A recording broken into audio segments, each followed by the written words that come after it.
बहुत अच्छा है। जितने भी यहाँ लोग बैठे हुए हैं बहुत ही अच्छी, बहुत है बाबा साहब के मानने वाले लोग हैं। मैं एक चीज आप लोगों से कह दूं, कहना चाहता हूं, निश्चित तौर पे बाबा साहब के संघर्षों को याद करिए, और जहां बाबा साहब के संघर्षों को याद करेंगी वही मानवर कांसीराम साहब के संघर्षों को याद करिए। और मैं आप लोगों को बता दूं, जैसे कि भैया ने तमाम लोगों ने कहा राजनीति मंच नहीं है, लेकिन मैं बता दूं जहां मानवर साहब का, कांसीराम साहब का नाम अगर याद आएगा तो इतिहास में आपकी बहना का भी नाम याद आएगा। मैं आप लोगों से जरूर कहना चाहता हूं, क्योंकि महापुरुषों का संघर्ष यही था कि हमारे लोग राजपाट करें। बाबा साहब कहे थे कि हमारे लोग राजपाट करें, और मानवर साहब कहे थे सेम। अगर मानवर साहब हम लोगों के बीच में ना आते तो शायद हम बाबा साहब को जान भी नहीं पाते, क्योंकि बाबा साहब को अगर इस देश में कोई हाईलाइट करने वाले हैं तो मानवर कांसीराम साहब हैं।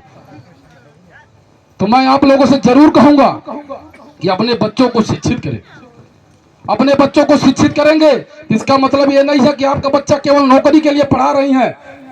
मैं बता दूं, अगर आपका बच्चा पढ़ा लिखा रहेगा, दिल्ली बम्बई अगर जाएगा, साल भर लेबरगिरी का काम करेगा, 6 महीने लेबरगिरी का काम अगर कर रहा साल भर, तो निश्चित तौर पे पढ़ा लिखा होगा तो एक दिन वहां पे ठेकेदार बन जाएगा। और जब ठेकेदार बन जाएगा तो उसके पीछे सैकड़ों लेबर काम करेंगे, और यही नैना झाला में आएगा तो लोग कहेंगे फलाना लड़का सेठ है बम्बई दिल्ली में। कहेंगे नहीं कहेंगे? तो ये कैसे होगा परिवर्तन? शिक्षा से होगा। और बाबा साहब बोले हैं, शिक्षा वो शेरनी का दूध है। शिक्षा वो शेरनी का दूध है जो जितना पिएगा वो उतना दहाड़ेगा। हम लोग भी आपके समाज से हैं, हमारा घर यही बितौली में है, हम लोग भी आपके समाज से हैं। हम लोग शिक्षा पिए हैं, यही नहीं दहाड़ते हैं।